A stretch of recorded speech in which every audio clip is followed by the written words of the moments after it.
আল্লাহ পাক বলেন ওয়ালা ইয়াকতুলুনান নাফসাল্লাতী হারামাল্লাহ ইল্লা বিল হক, অন্যায়ভাবে কাউকে যদি কেউ হত্যা করে সে আমার বান্দা হতে পারে না, সে জাহান্নামী, সে জাহান্নামী, সে জাহান্নামী।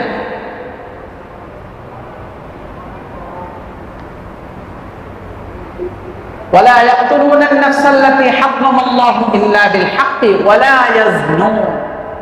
ইবাদুর রহমান হওয়ার জন্য আরেকটি গুণ অর্জন করতে হবে, জিনা ব্যভিচারের কাজ থেকে, এই ধরনের কাজ থেকে, এই জাতীয় কাজ থেকে নিজেকে ফিরাইয়া রাখতে হবে। এখন আমরা তো শুধু জিনা মনে করে বসছি যে ওই একজন নারী পুরুষ ব্যভিচার করার মধ্যে এটাই শুধু জিনা, এটাই শুধু জিনা। না ভাই, জিনার এত দিক আমাদের সামনে আছে, কিন্তু আমরা শুধু ওইটাকেই জিনা মনে করে রাখছি। আমি আল্লাহ পাক যেটা নিষেধ করছেন চোখ দিয়ে দেখাকে, আমি ওইটা দেখছি, তার মানে চোখের জিনা হচ্ছে। আমি যেই কথা বলা আল্লাহ পাক নিষেধ করছেন, গালিগালাজ করাকে আল্লাহ পাক নিষেধ করছেন, আমি গালি দিচ্ছি, তার মানে আমি মুখের জিনা করতেছি। আমি চোখ দিয়ে জিনা করতেছি, আমি মুখ দিয়ে জিনা করতেছি।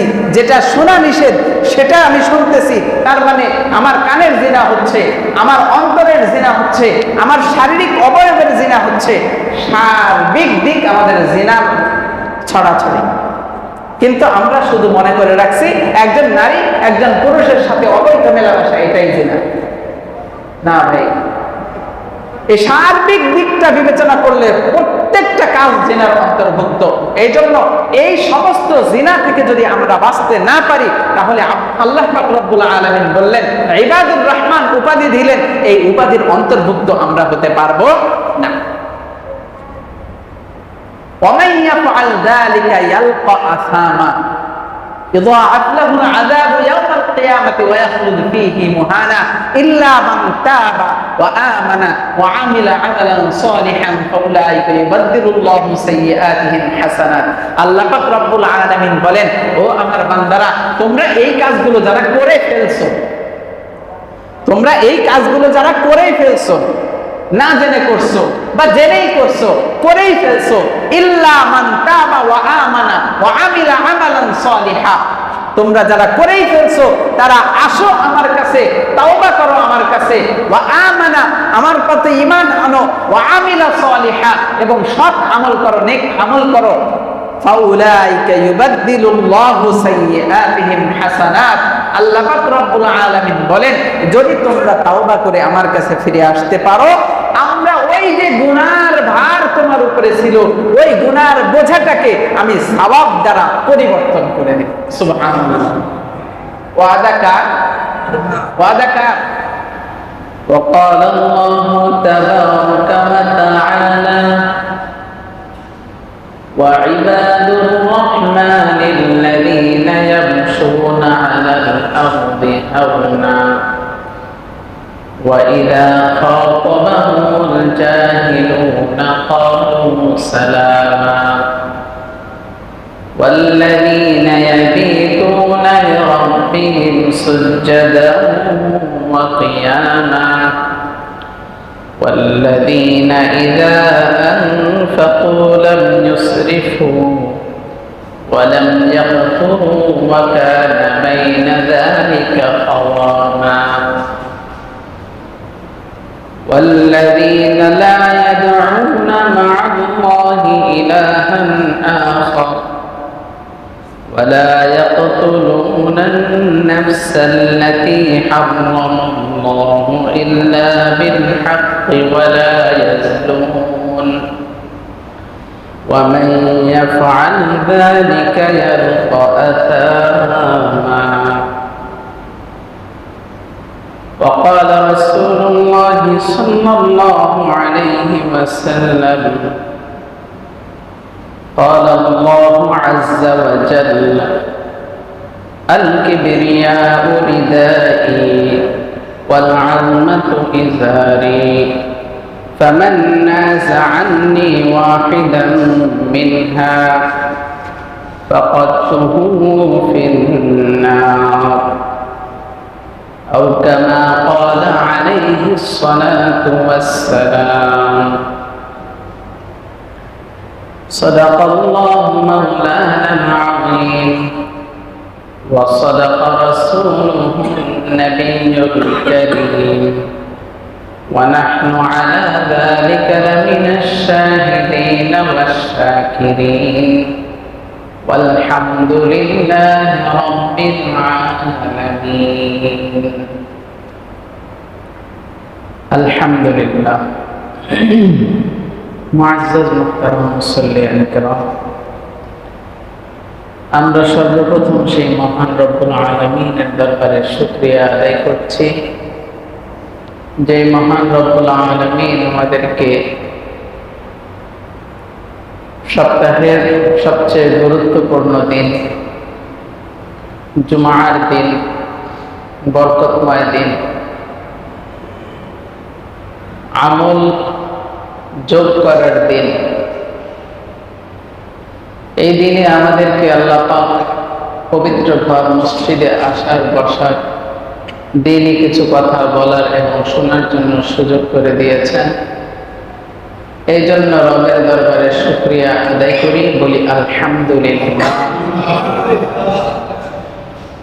অসংখ্য অগণিত দরুদ ও সালাম পেশ করছি সর্বকালের সর্বশ্রেষ্ঠ মহামানব আমাদের নবী, বিশ্ব নবী, সাইয়্যিদুল আম্বিয়া, হযরত আয়নামদার তাজদার মদিনার পয়গম্বর আহমদ মুজতবা মুহাম্মদ মুস্তাফা সাল্লাল্লাহু আলাইহি ওয়াসাল্লামের প্রতি, সাহাবায়ে কেরাম, শুহাদায়ে কেরাম, তাবেঈন, তাবে তাবেঈন, খুলাফায়ে রাশিদিন, আইম্মায়ে মুজতাহিদিন সহ পৃথিবীর শুরু থেকে নিয়ে আজ পর্যন্ত যারা যেখানে যে অবস্থায় দ্বীনের জন্য ভূমিকা পালন করেছেন এবং ঈমানের হালতে যাদের মৃত্যু হয়েছে, আমরা আল্লাহ পাকের দরবারে তাদের জন্য জান্নাতের সুউচ্চ মাকাম কামনা করছি। সকলেই বলি আল্লাহুম্মা আমিন।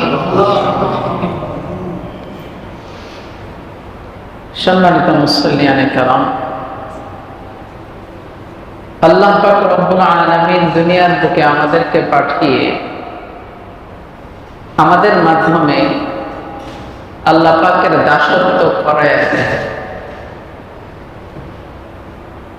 এই দাসত্বের ভিত্তিতে এক শ্রেণীর মানুষ জান্নাতের সুউচ্চ মর্যাদা পান,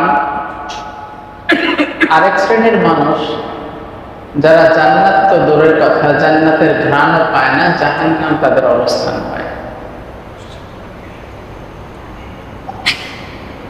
যেই শ্রেণীর মানুষরা আল্লাহ পাকের কাছ থেকে জান্নাত অর্জন করে নিতে পারে, ওই ব্যক্তিদের আল্লাহ পাক একটা উপাধি দান করছেন। যে ব্যক্তিরা জান্নাতি না হয়ে জাহান্নামী হবে, তাদের কোনো উপাধির প্রয়োজন নেই। জান্নাতি যারা হবেন তাদের উপাধি আল্লাহ পাক রব্বুল আলামিন যেটা দান করেছেন সেটা হলো ইবাদুর রহমান। সুবহানাল্লাহ। জান্নাতি বান্দাদের উপাধি আল্লাহ পাক কি বলছেন? ইবাদুর রহমান, আল্লাহর বান্দা, রহমানের বান্দা। আল্লাহ পাকের জাতিগত নাম, সত্তাগত নাম হলো আল্লাহ। আমরা যে নামে সব সময় ডেকে থাকি, এটা হলো আল্লাহ পাকের জাতিগত নাম। আল্লাহ পাক রব্বুল আলামিন এই জাতিগত নাম দিয়ে কোরআনের কোথাও বান্দাদেরকে কোনো কিছুর ইঙ্গিত করেন নাই। পাশাপাশি আরেকটি জাতিগত নাম আছে, সেটা হলো রহমান। রহমান নাম যুক্ত করে আল্লাহ পাক রব্বুল আলামিন বান্দাদেরকে বিভিন্ন ধরনের সুযোগ সুবিধা দিয়ে রাখছেন। সুবহানাল্লাহ। এই আয়াতে কারিমা তার প্রমাণ। আল্লাহ পাক বলেন ওয়া ইবাদুর রহমান, আমি আল্লাহ তোমাদেরকে উপাধি দিয়ে দিলাম রহমানের বান্দা হিসাবে। সুবহানাল্লাহ। এই উপাধি এমনি এমনি অর্জন হবে না। এই উপাধি অর্জন করার জন্য আল্লাহ পাক রব্বুল আলামিন বান্দার মধ্য থেকে অনেকগুলো গুণ কালেক্ট করতে চান। সেই গুণগুলো সম্পর্কে আজকে আমরা জানার চেষ্টা করব এবং আমরা শুধু জানবো এ পর্যন্তই না, বরং জানবো এবং মানার জন্য নিজের আল্লাহ পাকের কখন কি আদেশ, আল্লাহ পাকের কখন কি নিষেধ, আল্লাহ পাক কোন কাজটা করার কথা বলছেন, কোন বিষয়টা ছাড়ার কথা বলছেন, এই সার্বিক দিকগুলো যে এক বাক্যে স্বীকারোক্তি দিয়ে মেনে নিবে এবং সেইভাবে চলবে, সেই হবে ইবাদুর রহমান। ইবাদুর রহমানের এক নাম্বার গুণ হলো ইয়ামশুনা আলাল আরদি হাওনা, জমিনের বুকে চলার সময় সে বিনম্রভাবে চলাফেরা করবে। রহমানের বান্দা হওয়ার জন্য এক নাম্বার গুণ কি? জমিনের বুকে চলার ক্ষেত্রে বিনম্রভাবে চলাফেরা করবে। হাওনান শব্দের অর্থ হলো নম্র হওয়া, ভদ্র হওয়া, নম্রতা দেখানো, ভদ্রতা দেখানো, ভদ্র স্বভাবের মানুষ হিসাবে আখ্যায়িত হওয়া। হাওনান শব্দের অর্থ দ্বারা এই ব্যাখ্যাগুলো করা হয়। আল্লাহ পাক রব্বুল আলামিন হাওনান শব্দ দ্বারা এখানে বুঝিয়েছেন তোমরা আল্লাহর ভয়ে জমিনের বুকে চলবা, নিজেদেরকে দাম্ভিকতা দেখায়া চলবা না। নিজেদের ভিতরে দাম্ভিকতা দেখায়া যদি চলো তাহলে তুমি হাওনের অন্তর্ভুক্ত হতে পারবা না, থাকতে পারবা না। সুতরাং তুমি ইবাদুর রহমান হওয়ার যোগ্যতা হারায় ফেলবা। এখন আসেন নম্রতা ভদ্রতা দ্বারা এখানে কি বোঝানো হয়েছে, হাওনের দ্বারা কি বোঝানো হইল? নম্র হওয়া, ভদ্র হওয়া, নিচু ভাবে চলা, এই অর্থগুলোর মধ্যে একটা অর্থ এরকম ভাবে পাওয়া যায় যে একজন মানুষ যখন অসুস্থ হয়ে যায় সে কিন্তু স্বাভাবিকভাবে জমিনে চলার ক্ষেত্রে, এখানে ওখানে চলাফেরা করার ক্ষেত্রে অটোমেটিক্যালি নিজের মাথা একটু নিচের দিকে ঝুঁকায়া, শরীরকে দুর্বল বানায়া, দুর্বল ভাবে মাটির ভিতরে জমিনে চলাফেরা করা, এটা তো স্বাভাবিকভাবে অসুস্থ হইলে মানুষ এইভাবেই চলাফেরা করে। তো এই আয়াত যখন সামনে আসছে, হযরত ওমর রাদিয়াল্লাহু তাআলা আনহুর জামানায় একজন যুবক এই আয়াতকে সামনে রেখে সে শরীরের মধ্যে কাপড় পরছে ঠিকই, কাপড়গুলো লেসড়ায় লেসড়ায় যাচ্ছে, সে হাঁটতেছে, তাকে দেখে মনে হচ্ছে অসুস্থ, সে হাঁটতেছে, তার কাপড়গুলো মাটির সাথে ঘষে ঘষে যাচ্ছে। হযরত ওমর রাদিয়াল্লাহু তাআলা আনহু ডাক দিয়ে জিজ্ঞেস করলেন, ও যুবক, তুমি যে এইভাবে হাঁটতেছো, তুমি কি অসুস্থ? বলে, না, আমি তো অসুস্থ না, আমি অসুস্থ না, কিন্তু আল্লাহ পাক যে এই আয়াতের মধ্যে বিনম্রভাবে চলাফেরার কথা বলছেন, আমি সেই জন্য এইভাবে চলতেছি। হযরত ওমর রাদিয়াল্লাহু তাআলা আনহু হাতের মধ্যে লাঠি ছিলেন, সাথে সাথে লাঠিকে উঁচু করে বলে, আমি এই চাবুক দিয়ে তোমার পুরো শরীর পিটাইয়া সোজা করে দেব। আল্লাহু আকবার। উনি বললেন যে তুমি এই আয়াতের ব্যাখ্যায় এটা বুঝছো যে তুমি সুস্থ মানুষ হয়েও তুমি বিনম্রভাবে চলার অর্থ এটা বুঝছো যে সুস্থ মানুষ হয়ে তুমি দুর্বল হয়ে চলাফেরা করবা, আস্তে আস্তে চলাফেরা করবা না। একজন সুস্থ মানুষের ক্ষেত্রে সুস্থ মানুষ জমিনের বুকে চলাফেরা করবে একদম ধীরস্থির ভাবে না, স্বাভাবিক একটু জোর গতিতে, জোরে পদক্ষেপ নেবে। কারণ নবীজি সাল্লাল্লাহু আলাইহি ওয়াসাল্লাম যখন জমিনে হাঁটতেন তখন দেখে মনে হতো জমিন তার জন্য সংকুচিত হয়ে আসছে। সুবহানাল্লাহ। এই জন্য সুস্থ অবস্থায় হাঁটার মধ্যে একেবারে ধীর গতি নিয়ে আসা, তার মানে হলো ধীর গতি যদি নিয়ে আসেন দেখে বোঝা যাবে অসুস্থ না, এই অসুস্থতার ভাব নিয়ে চলা যাবে না। হাওনান শব্দের দ্বারা এখানে বোঝানো হয়েছে, হাওনান শব্দ দ্বারা এখানে বোঝানো হয়েছে যে আল্লাহর ভয় তোমার ভিতরে থাকবে, তুমি দাম্ভিক হতে পারবা না। আল্লাহর ভয় যদি না থাকে, মানুষ নিজেকে আত্ম অহংকারী মনে করে, আত্মগর্বিত মনে করে, নিজেকে বড় মনে করে, অন্যের চাইতে নিজেকে বড় মনে করে জমিনের ভিতরে চলাফেরা করা, এটাই হলো হাওনানের বিপরীত শব্দ। এই জন্য আল্লাহ পাক বললেন, ইয়ামশুনা আলাল আরদি হাওনা, তুমি নিজেকে গর্ববোধ করে চলো না, আল্লাহর ভয় তোমার ভিতরে নিয়ে চলো, তাহলে তুমি ইবাদুর রহমান হতে পারবা। সুবহানাল্লাহ। ইবাদুর রহমান হবার 2 নাম্বার গুণ, وإذا خاطبهم الجاهلون قالوا سلاما وإذا خاطبهم الجاهلون যখন অজ্ঞ ব্যক্তিরা তোমার সাথে কথা বলবে ক্বালু সালামা তখন তোমরা বলো যে সালাম, নিরাপদে থাকো, নিরাপদে থাকো, নিরাপদে থাকো। ব্যাখ্যা কি? খাতাবাহুল জাহিলুন, জাহিলুন শব্দ এখানে অর্থ হলো অজ্ঞ। জাহিলুন শব্দের অর্থ কি? অজ্ঞ, যে জানে না, যে বিজ্ঞ না, অভিজ্ঞ না, অজ্ঞ ব্যক্তি জাহিলুন শব্দের অর্থ।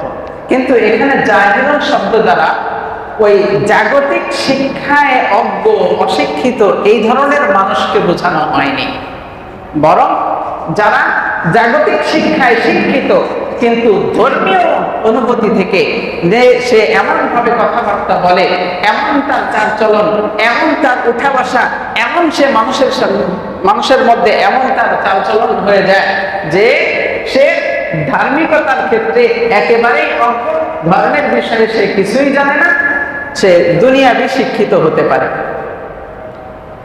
যদি এই ধরনের মানুষ তোমার সাথে কথা বলতে আসে তখন তুমি বলবা ক্বালু সালামা, তখন তুমি বলবা সালাম, সালাম, সালাম, তুমি শান্ত থাকো, তুমি শান্ত থাকো। এই সালাম দ্বারা উদ্দেশ্য আমরা যে স্বাভাবিক যে সালাম দেই এই সালাম না। তাসলিম শব্দের সালামের অর্থে এই সালাম আসে নাই। তাসাল্লুম শব্দের অর্থ মেনে নেওয়া। তোমরা যেটা বুঝতে চাচ্ছ, বুঝতে পারছো না, সেটাকে তোমরা মানার চেষ্টা করো, বুঝার চেষ্টা করো, এই অর্থে এখানে সালাম শব্দ ব্যবহার করা হয়েছে। তাহলে রহমানের বান্দা হওয়ার জন্য 2 নাম্বার গুণ হলো ওয়াইদা খাতাবাহুমুল জাহিলুন ক্বালু সালামা। যখন ধর্মীয় দিক থেকে অজ্ঞ ব্যক্তিরা তোমাদেরকে বিভিন্ন ধরনের কথা বলে তোমাদেরকে আঘাত করতে চায় তখন তোমরা সেই শান্তনিষ্ঠভাবে তাদেরকে মোকাবেলা করার চেষ্টা করো, তাহলেই তুমি ইবাদুর রহমান হতে পারবা। 3 নাম্বার والذين يبيتون لربهم سجدا وقياما والذين يبيتون لربهم سجدا وقياما রহমানের বান্দা হওয়ার জন্য 3 নাম্বার গুণ হলো রাত্রিবেলায় দাঁড়াইয়া এবং সিজদার মাধ্যমে আল্লাহ পাকের জিকির আজকার, আল্লাহ পাকের ইবাদতে মশগুল থাকা। ওয়াল্লাযীনা ইয়াবিতুনা লিরাব্বিহিম, তার রবের জন্য রাত্রি জাগরণ করা, সুজদাও ওয়া কিয়ামা, দাঁড়াইয়া অথবা সিজদারত অবস্থায়। এখানে রাত্রিবেলা জাগরণের কথা কেন বলা হলো? দিনের বেলা আল্লাহ পাকের ইবাদতে অভাব আছে, 5 ওয়াক্ত নামাজ আছে, দান সাদাকা আছে, বিভিন্ন সমাজ সেবার কাজ আছে, সবগুলোকে আল্লাহ পাকের ইবাদতই তো। কিন্তু আল্লাহ পাক রাত্রি জাগরণ করে ইবাদতের কথা কেন বললেন? কারণ হলো রাত্রিবেলায় মানুষের নিদ্রার চাহিদা থাকে, ঘুমের চাহিদা থাকে, থাকে না? রাত্রেবেলা মানুষের শরীর স্বাভাবিক দিনের তুলনায় রাত্রেবেলা শরীরটা একটু নিস্তেজ হয়ে যায়, এটা স্বাভাবিক, ন্যাচারালি। এবং রাত্রেবেলা ঘুমের চাহিদা থাকে, এই ঘুম বাদ দিয়ে মানুষ আল্লাহ পাকের ইবাদত করাটা অনেক কঠিন। যদিও রাত্রিবেলা ফেসবুক চালায় সময় কাটানো সহজ। কি বলেন? কথা বলেন? রাত্রিবেলা খেলা দেখে রাত কাটানো সহজ, কিন্তু আপনি ওই খেলাটা বাদ দিয়ে আপনি যখন নামাজে দাঁড়ানোর চেষ্টা করবেন, চিন্তা ভাবনা করবেন, আপনার মনের দিক থেকে আপনি কষ্ট পাবেন, কষ্ট লাগবে। কারণ কি? ওই জায়গায় কেউ মালিশ করে না, ওই জায়গায় কেউ মালিশ করে না। আপনি খেলা দেখতে যাচ্ছেন, আপনাকে মালিশ করে করে খেলা দেখাবে। হ্যাঁ, ঠিক আছে। রাত্রেবেলা ঘুমের চাহিদা থাকে, মানুষের শরীর নিস্তেজ থাকে, এই অবস্থাতে উঠেও যদি আল্লাহ পাকের ইবাদত করতে পারে তাহলেই সে আল্লাহ পাকের ইবাদুর রহমানের অন্তর্ভুক্ত হবে। সুবহানাল্লাহ। কারণ ওই সময় চাহিদা থাকে ঘুমের, উঠা কষ্ট, এই কষ্ট সত্ত্বেও আল্লাহ পাক বলেন যেই ব্যক্তিরা তাহাজ্জুদের নামাজের অনুসরণ করবে, হাদিসে পাকের মধ্যে তাহাজ্জুদ নামাজের বহু ফজিলতের কথা আসছে, বহু ফজিলতের কথা আসছে। এই জন্য যারা বলে থাকেন যে আল্লাহ মুফাসসিরিনে কেরাম এবং মুহাদ্দিসিনে কেরাম বলে থাকেন যে যেই সমস্ত ব্যক্তিরা দিনের বেলা নামাজ পড়ে ঠিকই, দিনের বেলা রোজা রাখে ঠিকই, দিনের বেলা দান সাদাকা করে ঠিকই, আল্লাহ পাকের কাছে রোনাজারি করে ঠিকই, কিন্তু আল্লাহ পাক দিনের বেলা যতটুকু কবুল করেন তাহাজ্জুদের সময় রাত্রি জাগরণ করে আল্লাহ পাকের কাছে চাইলে তার থেকে বেশি কবুল করেন। তার প্রমাণ হলো আল্লাহ পাক রব্বুল আলামিন রাত্রিবেলায় প্রত্যেকটা বান্দার দ্বারে দ্বারে এসে কাছে কাছে এসে জিজ্ঞেস করে, ও বান্দা আমার কাছে কি তোমার চাওয়ার কিছু নাই? ও বান্দা আমার কাছে কি তোমার পাওয়ার কিছু নাই? তুমি আমার কাছে চাও, আমার কাছে পাওয়ার জন্য বলো, আমি আল্লাহ তোমাকে দেওয়ার জন্য প্রস্তুত। সুবহানাল্লাহ। সুতরাং যদি কোনো ব্যক্তি দিনে যদি 10 বার আল্লাহ পাকের কাছে চায়, আল্লাহ পাক একবার হলেও দিবেন ইনশাআল্লাহ, আশা আছে।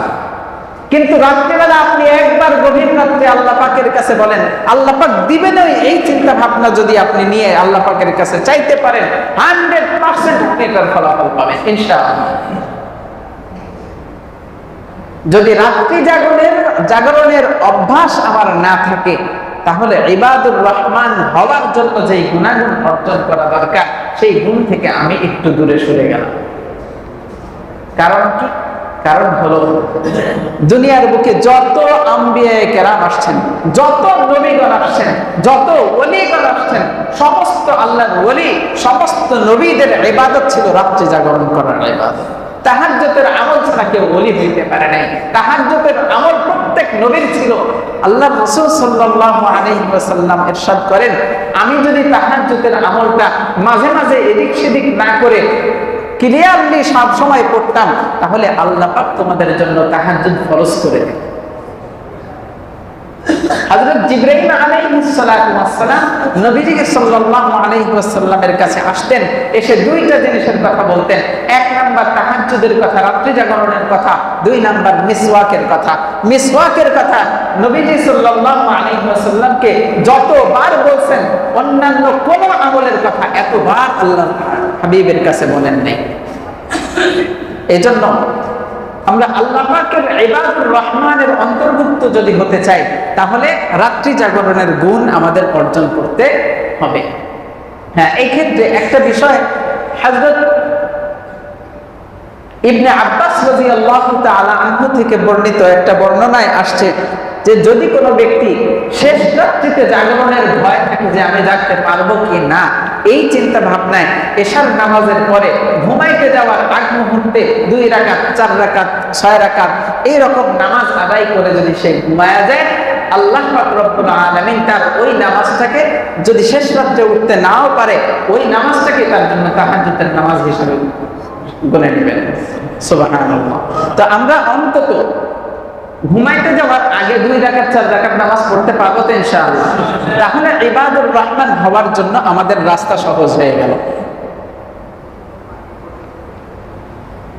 والذين يقولون ربنا اصرف عنا عذاب جهنم, আল্লাহ পাক রব্বুল আলামিন বলেন ইবাদুর রহমান তো তারাই হবে যারা শুধু রাত্রি জাগরণ করেই ক্ষান্ত থাকবে। বিষয়টা এমন না আমি রাত জাগলাম, আল্লাহ পাকের কাছে চাইলাম, আল্লাহ আমাকে দিয়ে দিয়েছেন, এই চিন্তা ভাবনা করেই বসে থাকবে না। ইবাদুর রহমান হওয়ার জন্য আরেকটু আগ বাড়াইয়া বলতে হবে, ওয়াল্লাযীনা ইয়াকুলুনা রব্বানা আসরিফ আন্না আযাবা জাহান্নাম। আল্লাহ আমি তো তোমার জন্য ইবাদত করলাম, তোমার জন্য রুকু করলাম, তোমার জন্য সিজদা করলাম, তোমার জন্য রোজা রাখলাম, তোমার জন্য যাকাত দিলাম, তোমার জন্য দান করলাম, সবকিছু তোমার জন্য করলাম, কিন্তু আল্লাহ আমার তো মনে তৃপ্ত হয় না, আমি তৃপ্ত হইতে পারি না, আমার জন্য আরেকটু জিনিস দরকার, আমার জাহান্নাম থেকে আযাবের মুক্তি হওয়া দরকার। ওয়াল্লাযীনা ইয়াকুলুন রব্বানা আসরিফ আন্না আযাবা জাহান্নাম, হে আল্লাহ আমাকে তুমি জাহান্নাম থেকে দূরে সরায়া রাখো। আল্লাহ আমাকে জাহান্নাম থেকে দূরে সরায়া রাখো। এই কথা বলতে গেলে আরেকটু কিছু বলতে হয় আপনাদের সামনে। দেখেন আজকাল আমাদের অবস্থা হয়ে গেছে এমন, বাংলার সরি, বাংলার কি সরি। একজনকে হাঁটতে গিয়ে একটু পায়ের সাথে পা লাগছে, সরি বলে শেষ। বাইক নিয়ে যাচ্ছেন, যাওয়ার সময় বাইকের রাস্তায় পানি, বাইক নিয়ে যাচ্ছেন জোরে, ওই পানি সিটে মানুষের গায়ে লাগলো, আপনি পিছন দিকে তাকায় বললেন সরি। এটা রেগুলার হয়ে গেছে। এটা এখন সরিটা এমন অবস্থা হয়ে গেছে ঠোঁটের আগায় থাকে। ঠোঁটের আগায় থাকা সরি বললেই কি যে আমার ময়লা দূর হয়ে যাবে? কথা বলেন, দূর হবে? হবে না। একজন ব্যক্তি ব্রিজের উপরে বসে আছে, ব্রিজের উপরে দুধ নিয়ে বসে আছে, দুধওয়ালা দুধ নিয়ে বসে আছে। এখন আরেকজন সদ্র একজন ব্যক্তি ওই দিক দিয়ে যাওয়ার সময় ব্রিজের উপরে যেখানে ওই লোক বসে আছে দুধ নিয়ে, ওই পাশে একটা কলার ছিলকা পড়েছিল, ওইটার উপরে পা পড়ে ওই লোকটা পিছলায় যায় দুধের পাতিলের উপরে পড়ছে। এখন দুধগুলো সব গড়ে চলে যাচ্ছে। এখন ওই লোক উঠে বলতেছে, মাজায় হাত দিয়ে বলতেছে সরি। দুধওয়ালা বলতেছে, আরে সরবি তো সরবি, আর একটু আগে সরলেই তো দুধের উপরে পড়তি না। সরবি তো সরবি, আর একটু আগে সরলে তো দুধের উপরে পড়তি না, আমার দুধগুলো নষ্ট হইতো না। আসলে কি সরি বলছে না সরি বলছে? ওই দুধওয়ালা যেমন তার ওই সরিতে সরি বুঝছে, আমাদের সরি গুলো এমনই হয়ে গেছে। আমরা আল্লাহ পাকের কাছে চাই, আল্লাহ পাকের কাছে গুনাহ মাফ চাই, আল্লাহ আমাদেরকে মাফ করে দাও, আল্লাহ আমাদের গুনাহ মাফ করে দাও না। এই সরাসরি গুনাহ মাফ করে দাও এই কথা বললে যতটুকু আবেগ আসে, তার চাইতে আবেগ ঘনভাবে আল্লাহ পাকের কাছে বলতে হবে, আল্লাহ আমরা শুনছি, আমরা পড়ি নাই, আমরা দেখি নাই, জাহান্নামের আযাবের ভয়াবহতা আমরা দেখতে পাই নাই, কিন্তু শুনছি যে জাহান্নামের আযাবের এমন ভয়, জাহান্নামের আগুন এত দুনিয়ার আগুনের চাইতে 70 গুণ তাপ বেশি হবে, জাহান্নামের আগুন সহ্য করার মতো কিছু থাকবে না, পানি খাওয়ার মতো যদি পানি দেয় সেই পানি হবে না, সেটা হবে পুজ। আল্লাহ এই আযাব তো আমরা সহ্য করতে পারবো না। এই কথাগুলো মনের ভিতরে নিয়ে আল্লাহ পাকের কাছে বলতে হবে, রব্বানা আসরিফ আন্না আযাব জাহান্নাম, আল্লাহ এই আযাব আমরা সহ্য করতে পারবো না, সুতরাং জাহান্নামের আগুন থেকে, জাহান্নামের আযাব থেকে আমাদেরকে দূরে সরায় রাখেন। পারবো না ভাই বলতে? আল্লাহ পাক তৌফিক দান করেন। والذين يقولون ربنا اصرف عنا عذاب جهنم إن عذابها كان غراما إنها ساءت مستقرا ومقاما والذين لا يدعون مع الله إلها آخر والذين لا يدعون مع الله إلها آخر ولا يقتلون النفس التي حرم الله إلا بالحق ولا يزنون ومن يفعل ذلك يلقى أثاما। ইবাদুর রহমান হওয়ার জন্য আরেকটি গুণ হলো والذين لا يدعون مع الله إلها آخر। হে আল্লাহ, আমরা একমাত্র তোমাকেই ইলাহ জানি ইবাদতের ক্ষেত্রে, তুমি ইবাদত পাওয়ার যোগ্য, তুমি ছাড়া ইবাদতের উপযুক্ত আর কেউ নাই। এই মনোভাব নিয়ে প্রত্যেকটা ইবাদত একটা বান্দা করতে পারলে তখনই সেই বান্দা ইবাদুর রহমানের অন্তর্ভুক্ত হতে পারবে। কথা বুঝাইতে পারছি? একজন ব্যক্তি আল্লাহ পাকের ইবাদুর রহমানের ওই যে উপাধি পাওয়ার জন্য তার যোগ্যতা অর্জন করতে হবে যে আমার ইবাদতের ক্ষেত্রে আমার এই ইবাদতের মধ্যে যেন আর কেউ শামিল না হয়, সরাসরি আল্লাহর জন্য ইবাদত, সরাসরি আল্লাহর কাছে চাওয়া, সরাসরি আল্লাহর মাধ্যমে নেওয়া। যদি মাধ্যম বানায় ফেলি, আমাদের এখন মাধ্যম বানানোটা খুব সহজ হয়ে গেছে। আমরা অমুক পীরের মাজারে যাই, অমুক জায়গায় যাই, অমুক মাজারের কাছে গিয়ে অমুক বুজুর্গের নাম নিয়ে আমরা আল্লাহ পাকের কাছে বলি, আল্লাহ অমুকের মাধ্যম হইলেও তুমি আমাকে দাও। আমরা তো সরাসরি আল্লাহ পাকের কাছে বলি ঠিকই, আমরা তো বিশ্বাস করি পীর কিছু দেওয়ার মতো যোগ্যতা রাখে না, পীর কিছু দিতে পারে না, পীর কোনো সন্তান দিতে পারে না, পীর কোনো আমার আসবাবপত্র দিতে পারে না, আমার ভরণ পোষণ দিতে পারে না, এই কথা আমরা বিশ্বাস করি। কিন্তু আল্লাহ তার মাধ্যমে তুমি দাও, মাধ্যম বানাইতে পারি, তাই না? কথা বলেন, মাধ্যম বানাই না? যে আল্লাহ তার মাধ্যমে তুমি আমাকে কিছু হলে দাও। এই যে মাধ্যম বানাইলাম, মানে সরাসরি আল্লাহ পাকের কাছে না চাইয়া মাধ্যম বানায়া চাওয়ার অর্থই হলো আমি তাকে শরীক করলাম। নাউযুবিল্লাহ। এই শরীক করা থেকে আল্লাহ পাক আমাদেরকে হেফাজত করেন। ওয়াল্লাযীনা লা ইয়াদউনা মা'আল্লাহি ইলাহান আখার, ইবাদতের ক্ষেত্রে আল্লাহ পাক ছাড়া আর কেউ অংশীদার হতে পারবে না। এই মনোভাব নিয়ে যদি কেউ ইবাদত করতে পারে তাহলেই আল্লাহ পাক বলেন ইবাদুর রহমান, সেই হবে আমার ইবাদুর রহমানের উপাধির অন্তর্ভুক্ত। ওয়ালা ইয়াকতুলুনা আন-নাফসাল্লাতী হারামাল্লাহু ইল্লা বিল হক, অন্যায়ভাবে মানুষকে হত্যা করা। ইবাদুর রহমান হওয়ার জন্য আরেকটি গুণ হলো মানুষকে অন্যায়ভাবে হত্যা করা থেকে বেঁচে থাকা। এটাই হলো ইবাদুর রহমানের অন্তর্ভুক্ত। আজকাল সোশ্যাল মিডিয়াতে আপনারা অনেকেই দেখেছেন এবং খবরাখবরে আপনারা দেখেছেন, পাহাড়ি অঞ্চলগুলোতে বাইরের অনেক মানুষ সেখানে ট্রেনিং এর অবস্থা তৈরি করছে, সেনাবাহিনী ওখানে হত্যা করে ফেলছে। আপনারা শুনেন নাই মনে হয়, শুনেন নাই? পাহাড়ি অঞ্চলগুলো ইন্ডিয়া এবং বাংলাদেশ, এই তিন দেশের অবস্থান হলো সেখানে। এই তিন দেশের মোড় হলো ওখানে। ওই মোড়ের মধ্যে সব ধরনের মানুষ একত্রিত হয়ে তারা ট্রেনিং এর ব্যবস্থা করছে। এই ট্রেনিং এর অর্থ হলো মুসলমানদের মধ্যে বিভেদ সৃষ্টি করা, নিজেদের মধ্যে নিজেদেরকে হতাহতের সৃষ্টি তৈরি করা। মুহতারাম হাজিরিন, এই যে নিজেদের মধ্যে নিজেদের হতাহতের আবেগ ঘনা অবস্থা তৈরি করা, এই অবস্থা যারা তৈরি করবে এরা কখনো ইবাদুর রহমানের অন্তর্ভুক্ত হতে পারবে না। কারণ আল্লাহ পাক বলেন ওয়ালা ইয়াকতুলুনা আন-নাফসাল্লাতী হারামাল্লাহু ইল্লা বিল হক, অন্যায়ভাবে কাউকে যদি কেউ হত্যা করে সে আমার বান্দা হতে পারে না, সে জাহান্নামী, সে জাহান্নামী, সে জাহান্নামী।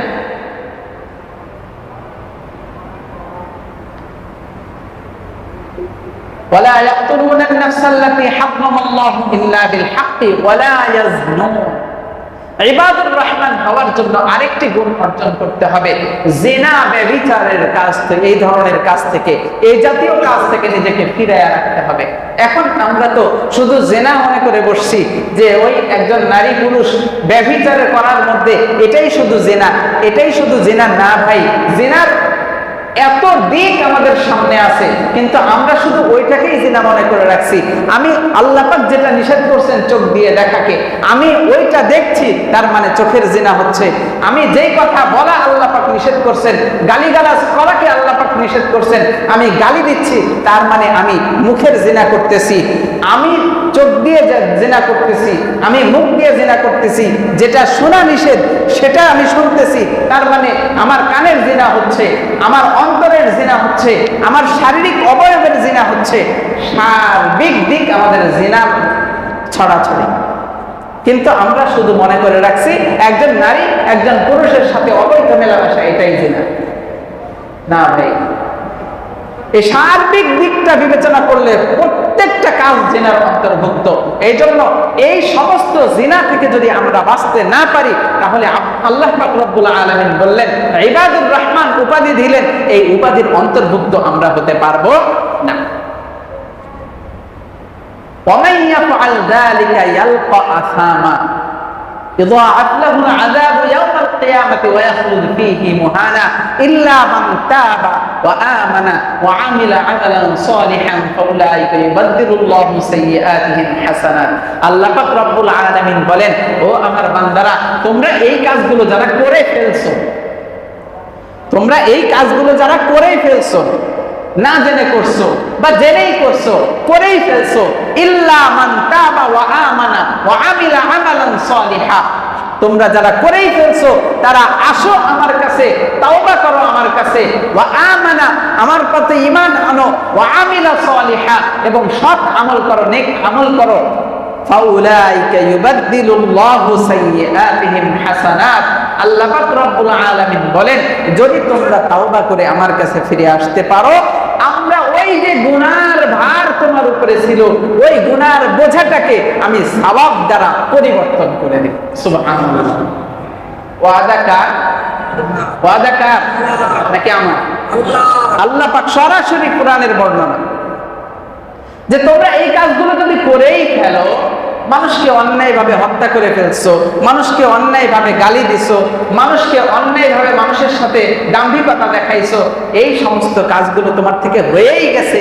কিন্তু তুমি আসো, ফিরে আসো, আমার কাছে বলো, আমি আল্লাহ তোমার তাওবাকে কবুল করে তোমার জীবনের ওই গুনার যে ভারটা আছে, বোঝাটা আছে, ওই বোঝাটাকে আমি সওয়াবের বোঝা বানাইয়া দিব।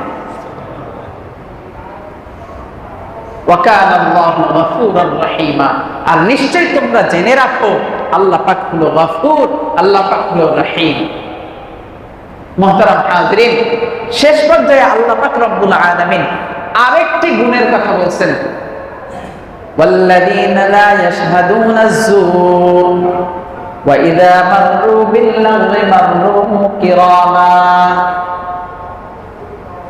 ইবাদুর রহমান হওয়ার জন্য আরেকটি গুণাগুণের কথা আল্লাহ পাক বললেন, ওয়াল্লাযীনা লা ইয়াশহাদুনা আয-যুর, তোমরা কোন সময় মিথ্যা, অনর্থক, অশ্লীল কোন কাজের বিষয়ে সাক্ষী হতে যাবে না। মিথ্যা কাজের সাক্ষী হওয়া যাবে না, অনর্থক কথাবার্তা যেখানে হচ্ছে সেখানে থাকা যাবে না।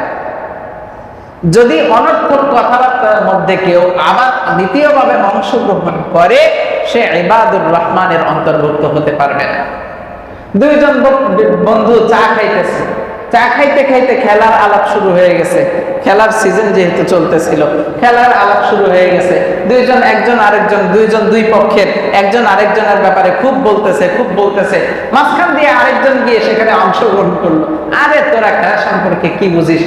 এই ব্যক্তি যদি না থাকতো তাহলে গোলই হইতো না। বলেন তো, এই যে তিনজনের কথাবার্তার মধ্যে কতটুকু উপকারের কথা হয়েছে? তিনজনের একজনেরও সামান্য পরিমাণ কোনো ফায়দা হয়েছে? সামান্য পরিমাণ, চুল পরিমাণও কোনো ফায়দা নাই।